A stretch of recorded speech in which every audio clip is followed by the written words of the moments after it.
tutupi kekurangan kita, kejelekan kita, kelemahan kita. Tapi kalau kita berdialog dengan diri sendiri untuk hanya bersama Kristus, bersama Tuhan, kita akhirnya jujur karena berdialog dengan diri kita sendiri kan. Jadi perlu latihan rohani, perlu latihan untuk sadar dan latihan untuk bahagia menurut saya. Ya. Saya sering menggambarkan bahwa kebahagiaan itu seperti kupu-kupu. Semakin dikejar, semakin menghindar. Tapi kalau kamu duduk dengan tenang, dia akan hinggap di pundakmu gitu. Kebahagiaan nggak usah dikejar. Tapi hanya perlu disadari gitu. Nah, kesadaran itu macam apa? Gitu. Ada macam-macam kesadaran. Pertama, kesadaran panca indera. Melalui panca indera kita itu sadar dengan melihat, mendengar, merasakan. Ya, dengan melihat, merasakan melalui indera kita ini ada kesadaran. Dengan lidah kita menyadari ada rasa asin, gurih. Dengan mata kita bisa menyadari orang ini cantik, apa nyebelin gitu kan. Dengan telinga kita menyadari suara, ini suaranya enak, lembut, atau ini suaranya agak pilek, atau suaranya ini nadanya tinggi. Nah, ini kesadaran panca indera gitu. Nah, ada catatan, kadang-kadang panca indera ini tidak objektif. Ya, karena orang dipengaruhi oleh pengalaman sebelumnya. Ya, saya dulu heran, kita kenal almarhum Romo Wiryo itu, orangnya tinggi besar. Tapi saya kaget ketika saya bersama dia keluar kota, nginep di satu kamar bersama. Tiba-tiba dia bangun, dan dia teriak-teriak, ada apa ini, ada apa? Ternyata ada kecoa. Orang gede segitu dengan kecoa tinggal mites gitu. Ketakutan setengah mati gitu. Ada apa sih gitu. Untung saya pernah diceritai gitu. Bahwa dia itu waktu kecil pernah diancam oleh pembantu rumah tangganya, kalau nggak mau makan kamu saya kasih kecoa, makan kecoa itu. Sehingga kecoa itu menjadi persepsi yang mengganggu panca inderanya. Saya melihat kecoa tidak takut, tapi kenapa Romo Wiryo itu begitu ketakutan? Nah itu kadang-kadang panca indera kita untuk menyentuh realitas itu tidak objektif, tergantung pada suatu kadang-kadang traumatis, trauma pengalaman sebelumnya gitu.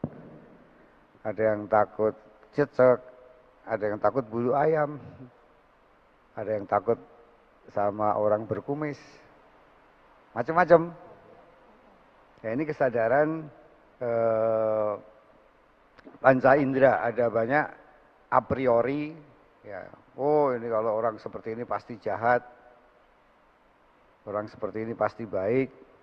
Ada prasangka, ada trauma. Maka ini kadang-kadang mengganggu kebahagiaan. Ya. Ya. Ada juga kesadaran pikiran. Kerja pikiran itu selalu ada subjek, ada objek, ada yang berpikir dan ada yang dipikirkan. Ya. Nah, dengan pikiran ini kita bisa mengatakan aku, kamu, kita. Ya, kesadaran pikiran seperti itu. Ya, kita bisa menganalisa, bisa melihat dan seterusnya itu dengan akal.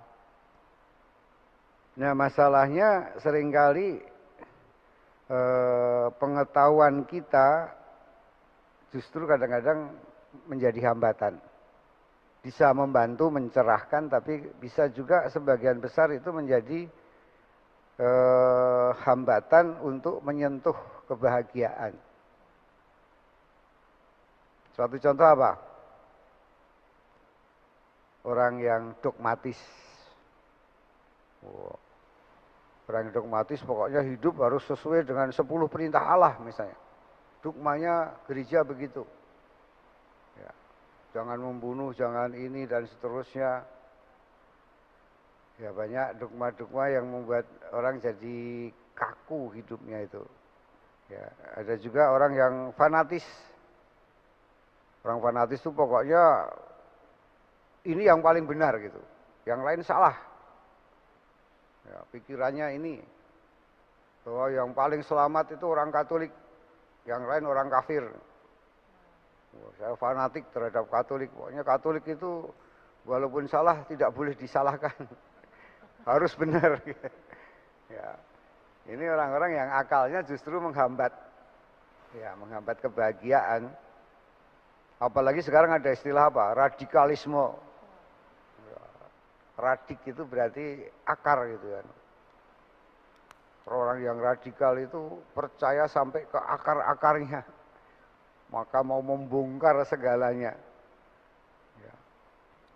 Radikalisme ini lebih gila lagi daripada fanatisme.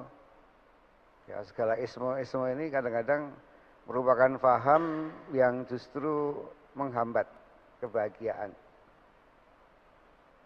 Bagaimana orang-orang bisa seperti itu gitu? Karena seringkali kita nggak sadar bahwa hidup kita ini sebetulnya dikendalikan.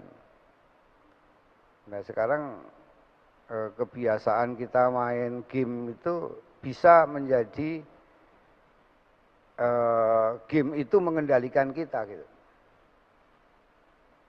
Game itu bisa mengendalikan kita sehingga orang menjadi adiktif, ya adiktif, edik itu berarti Canduan. Melekat. Tanpa itu saya nggak bisa. Ya, kadang-kadang handphone ini menjadi kebiasaan yang kemudian menguasai kita. Ya. Sehingga ini lebih penting daripada segalanya gitu. Ya.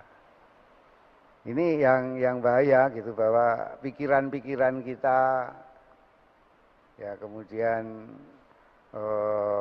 hukum agama, hukum adat kadang-kadang membuat kita jadi terhambat oleh paham-paham itu untuk bahagia. Jadi ada kesadaran perasaan atau kesadaran indera, yaitu dan kesadaran pikiran.